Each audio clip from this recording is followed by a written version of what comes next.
Sabi ni Joel Gomez 2380, magkaiba po ba yung gliclazide at sitagliptin? Pareho silang gamot para sa diabetes. Nagpapababa sila ng blood sugar or pinapakontrol yung blood sugar ng isang diabetic. Pero magkaiba sila ng pamilya ng gamot or ng class of drug. So, ang gliclazide po ay isa sa mga naunang gamot na po yan.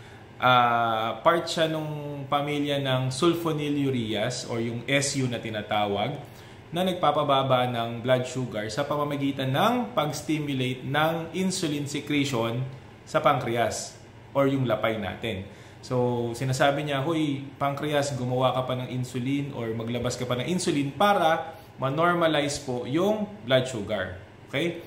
Ito namang pong sitagliptin, medyo bago-bagong gamot po yan. Nasa pamilya siya ng DPP-4 inhibitor or yung dipeptidyl peptidase 4 inhibitors.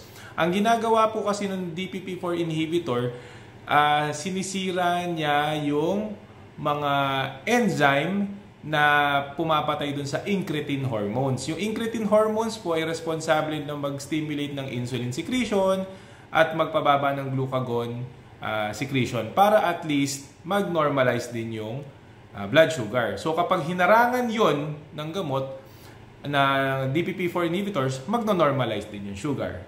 Alam mo na?